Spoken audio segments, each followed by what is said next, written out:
ایمان والو، نہ بناؤ ان لوگوں کو جن لوگوں نے تمہارے دین کے ساتھ مذاق اور کھیل کود بنایا، من الذین اوتوا الکتاب، ان لوگوں میں سے جن کو کتاب دی گئی، من قبلکم، تم سے پہلے، والکفار، اور کافروں کو کیا نہ بناؤ، اولیاء، دوست نہ بناؤ. یعنی جن لوگوں نے تمہارے دین کے ساتھ مذاق، کھیل مذاق کیا، اور کھیل مذاق کرنے والے کون لوگ ہیں؟ اہل کتاب ہیں، تم سے پہلے جن کو کتابیں دی گئی، یہود و نصارہ. اور اسی طرح کافر بھی تمہارے دین کے ساتھ کھیل مذاق کرنے لگے تو ان کو دوست مت بنایا کرو. واتقوا اللہ، اور اللہ سے ڈرو، ان کنتم مؤمنین، اگر تم ایمان رکھتے ہو. تو میرے بھائیو، جیسا کہ آپ حضرات کو معلوم ہے، جب اللہ کے رسول صلی اللہ علیہ وسلم مکہ چھوڑ کر مدینے کی طرف ہجرت کر کے گئے تو اس وقت سارے یہودیوں کو جمع کر کے آپ صلی اللہ علیہ وسلم نے ایک جمہوریت بنائی. جیسا کہ ہندوستان کے اندر ہر آدمی کو اپنے مذہب پر آزادی کے ساتھ جینے کا جو اختیار ہے، یہ یعنی حدیث نبوی سے ثابت ہے. جو اللہ کے رسول صلی اللہ علیہ وسلم مکہ چھوڑ کر مدینے کی طرف ہجرت کر کے گئے تو اس وقت ساری یہودیوں کو جمع کر کے فرمایا. اس میں خصوصی طور پر بنو قریظہ، یہ یہودیوں کے قبیلہ تھا، ان کو بھی جمع کیا اور وہاں معاہدہ ہوا، دیکھو ہم سب کیا ہے، مدینے کے رہنے والے ہیں، ہم سب مدینے کی حفاظت کریں گے. اگر ہمارا دشمن ہم پر چڑھائی کرے تو ایسی صورت میں تم ہمارا ساتھ دینا چاہیے، اور اگر تمہارا دشمن تم پر چڑھائی کرے تو ہم تمہارے ساتھ مل کر اسے جنگ کریں گے. تو اس طرح ایک ایگریمنٹ آپ صلی اللہ علیہ وسلم نے ایک معاہدہ یعنی لکھوا لیا تھا اور دستخطیں کروا لی تھی.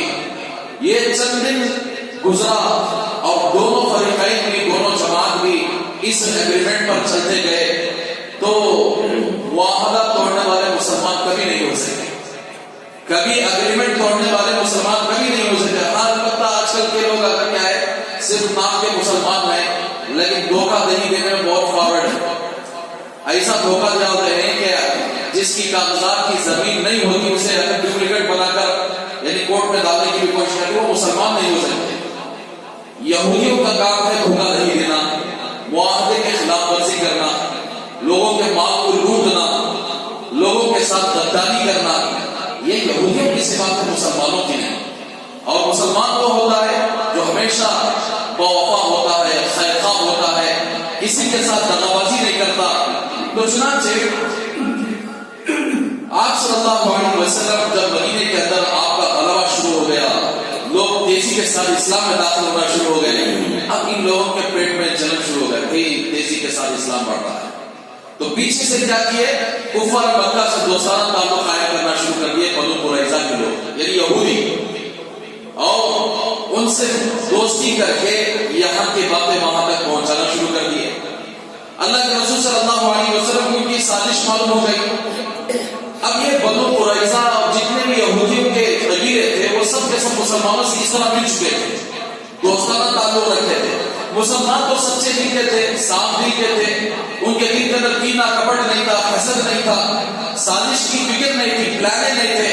لیکن یہودی مسلمانوں سے اس لیے دوستی کرے تاکہ ان کے اندر کی رازیں معلوم کر کے ان کے دشمنوں کو پہنچ جائے. مسلمان ایسا نہیں سوچتے تھے. تو چنانچہ اللہ تبارک و تعالیٰ نے ان کی سازش کا پردہ فاش کیا. اللہ کے رسول صلی اللہ علیہ وسلم کو خبر پہنچ گئی. اللہ کے رسول صلی اللہ علیہ وسلم پر یہ آیت نازل ہوئی کہ مسلمانوں، جیسا کہ ہمارا ان کا آپس میں دوستانہ تعلق ہے، اب کٹ کرواؤ، اب نہیں رکھنا دوستی. یہ ہمارے ساتھ کھلواڑ کر رہے ہیں، ہمارے دین کے ساتھ کھلواڑ کر رہے ہیں، اب دوستی مت رکھو. تو صحابہ تو کیسے ہوتے ہیں؟ اللہ کے رسول کی بات کو سن کر سب سے پہلے عمل جو کرنے والے ہوتے ہیں وہ صحابہ ہوتے ہیں. تو اس میں سب سے پہلے ایک صحابی ہیں جن کا نام ہے حضرت عبادہ ابن صامت رضی اللہ تعالیٰ عنہ. یہ یہودیوں کے ساتھ بڑے گہرے تعلقات تھے ان کے. فوراً اللہ کے رسول صلی اللہ علیہ وسلم کی خدمت میں حاضر ہوئے اور اعلان کیا یا رسول اللہ آج کے بعد سے میں ان سے کبھی دوستانہ تعلق نہیں رکھوں گا. آج کے بعد میں ان سے قطع تعلق رکھوں گا. کچھ لوگ ایسے بھی تھے جو نئے نئے مسلمان تھے, ابھی ان کے دل کے اندر ایمان نہیں اترا تھا. وہ لوگوں کے خیال میں یہ بات تھی کہ اگر ہم لوگ ان سے دوستانہ تعلق ختم کر دیں گے تو پھر کہیں ایسا نہ ہو کہ مسلمان مغلوب ہو جائے اور یہودی کافر غالب ہو جائے تو اس وقت ہمیں بچانے والا کوئی نہیں رہے گا. تو اس لیے ہم ان کے ساتھ بھی دوستی کریں گے, ان کے ساتھ بھی دوستی کریں گے. تو اس میں منافق بہت زیادہ تھے اور منافقوں کا سردار عبداللہ ابن ابی ابن سلول کو سند ہے جس کا کہ یہ آ کر کے 2 رنگ پر اختیار کیا ہوا تھا.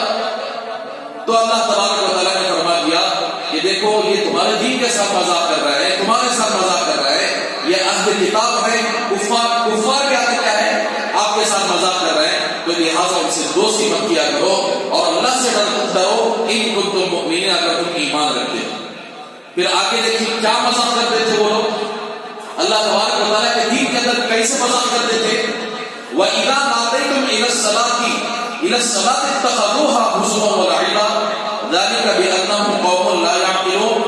اور جب تم نماز کی طرف پکارتے ہو یعنی اذان دیتے ہو تو اتخذوها هزوا ولعبا, تو اس اذان کو وہ لوگ مذاق اور کھیل تماشا بنا لیے. ذالک بأنہم قوم لا یعقلون, یہ اس بات سے ہے کہ وہ بے عقل لوگ. تو میرے بھائیو جب بھی اذان ہوتی تو یہ لوگ بڑا مذاق کرتے ہیں, نقل اتارتے ہیں, مذاق کرتے ہیں. تو اللہ تبارک و تعالیٰ نے فرما دیا کہ یہ تمہارے دین کے ساتھ مذاق ہے. جیسا کہ آج کل کے لوگ, ایک زمانہ تھا اذان ہوتی تو گھر کے بیٹا بھی بچے بھی کیا کرتے تھے, بچے خدے تھے اذان اور کو بھی ڈالو, دوپٹہ اوڑھ لیتے تھے عورتیں, اذان کا احترام میں خاموش ہو جاتی تھی, بڑے ادب کے ساتھ سنا کرتی تھی. لیکن آج وہ زمانہ نہیں. آج اذان ہو رہی ہے, ٹی وی چل رہی ہے تو عورتیں ٹی وی دیکھنے میں مشغول ہیں اور ٹی وی اس لیے بند نہیں کرتے کہیں کا سیریل مس نہ ہو جائے.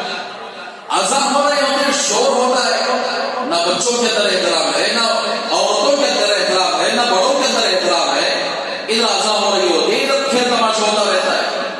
تو یہ اذان کے ساتھ مذاق نہیں کو اور کیا ہے.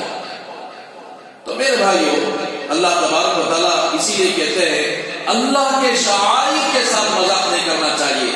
اللہ کے شعائر کے ساتھ یعنی ادب و احترام کا لحاظ رکھنا چاہیے, ورنہ کبھی ایسا نہ ہو کہ اذان, بعض لوگ اذان شروع ہوتی ہے دل کے اندر درد شروع ہو جاتی ہے, کہیں تو شروع ہوا ہے, جلدی ختم ہو جائے, اذان جلدی ختم ہو جائے, ہم اپنے کاموں میں مشغول ہو جائے.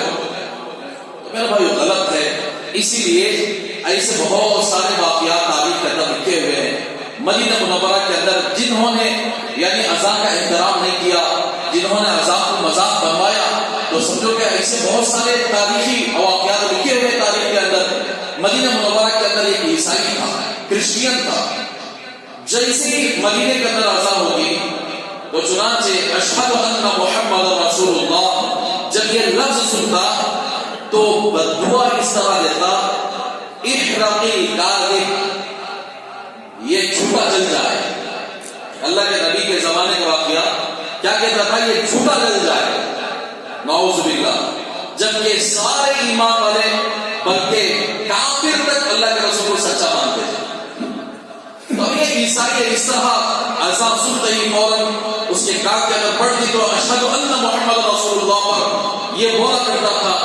اللہ تبارک و تعالیٰ نے اسے کیسی سزا دی تھی کہ ایک عورت ہاتھ میں چراغ لے کر نکلی تو سمجھو کہ اس کے گھر کے اندر کسی ضرورت سے گئی تو اس کے یعنی چراغ کا ایک چنگاری, یہ لوگ سو رہے تھے سب اس کے گھر والے, ایک چنگاری اس کے بستر پر پڑی. اس ایک چنگاری کی وجہ سے جتنے لوگ اس کے گھر کے اندر سو رہے تھے, وہ پادری, وہ عیسائی, اس کے گھر والے سب جل کر راکھ ہو گئے, ختم ہو گئے. وہ بددعا دیتا تھا اللہ کے رسول صلی اللہ علیہ وسلم کو, نعوذ باللہ کہ جھوٹا جل اللہ نے اسے جلا دیا.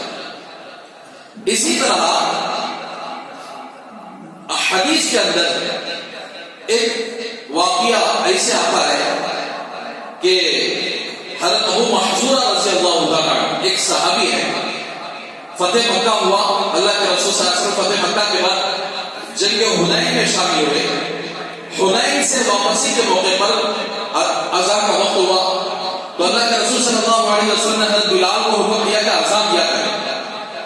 تو حضرت بلال اذان دینے لگے تو 9 عمر لڑکے اذان کی نقل اٹھا کر مذاق کرنے لگے. اس میں حضرت ابو محذورہ بھی تھے.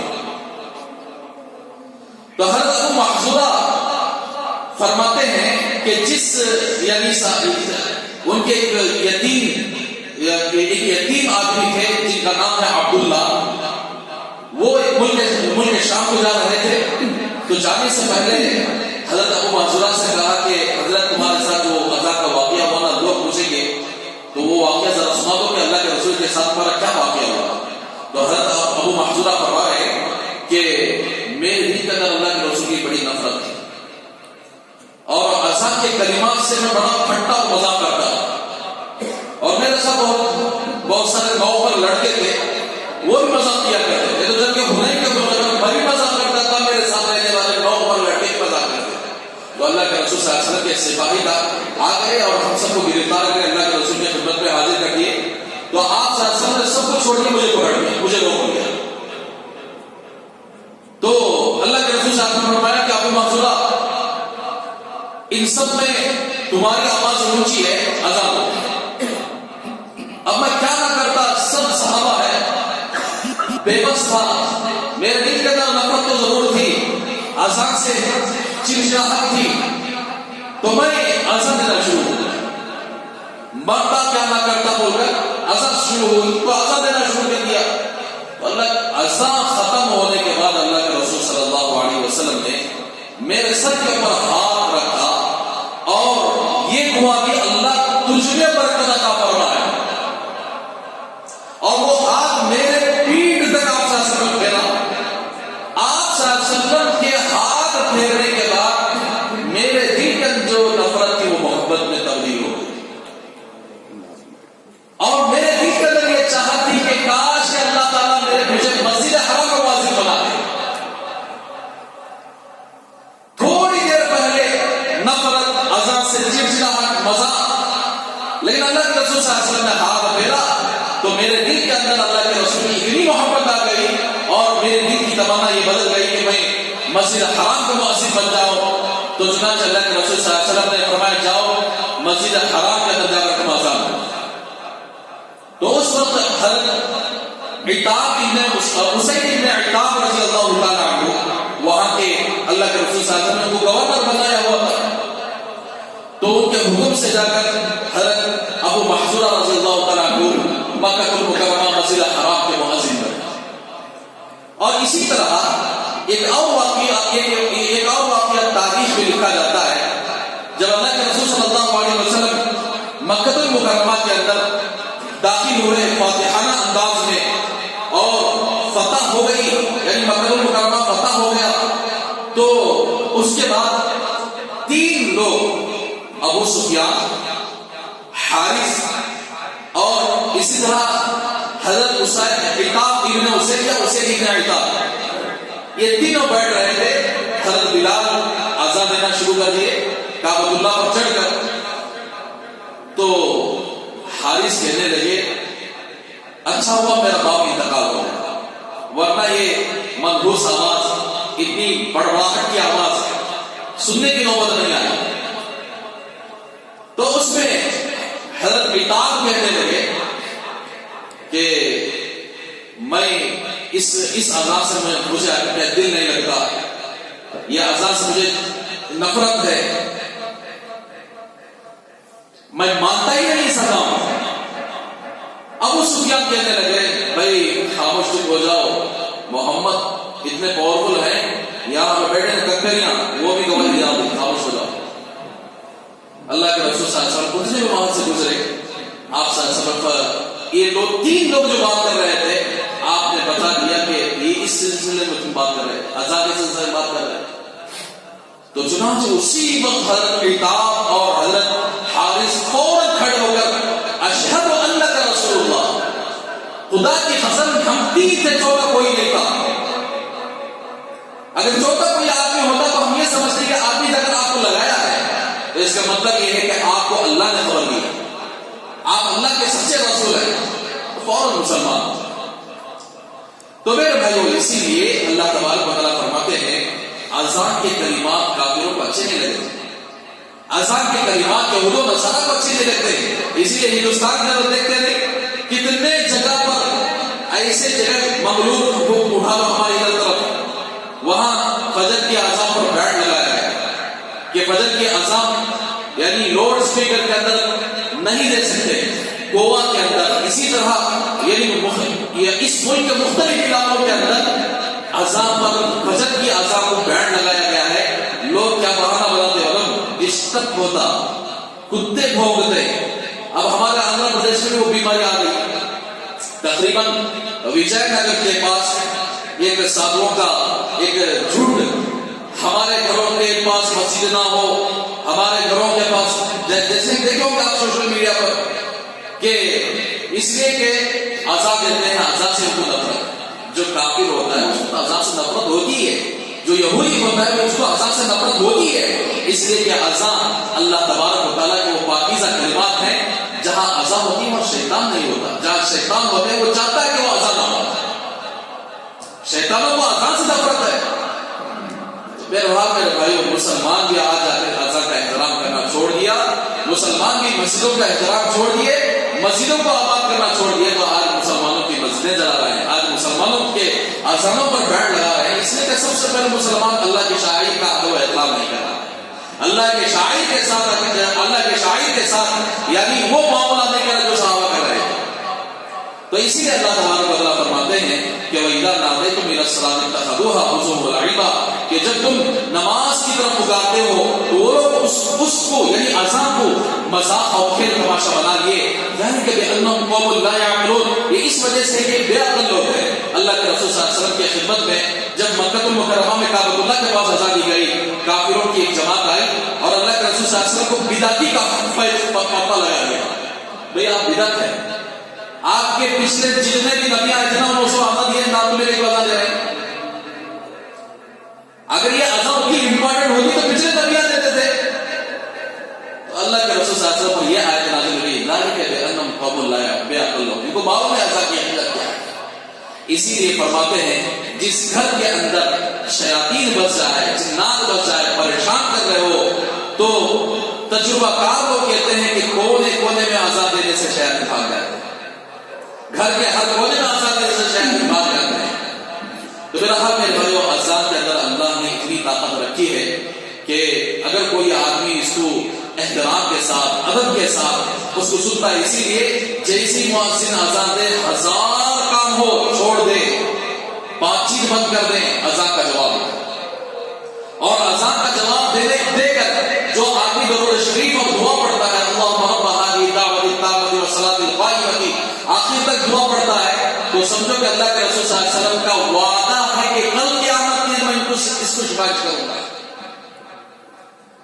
تو اس لیے میرے بھائیو، اذان کا احترام کرنا ہر ایک کے لیے ضروری ہے۔ اذان کسے پسند نہیں ہے، یہود و نصارہ کو، کفار کو پسند نہیں ہے، لیکن مسلمان اگر نہیں پسند کر رہا ہے تو اس کے اندر ایمان ہے۔ مسلمان اذان سے چڑچڑاہٹ کرتا ہے، اذان کا ادب و احترام نہیں کرتا، تو سمجھو اس کا ایمان بالکل کمزور ہو چکا ہے یا ایمان ہی نہیں ہے۔ اللہ سے دعا کرے کہ اللہ تبارک و تعالی ہم سب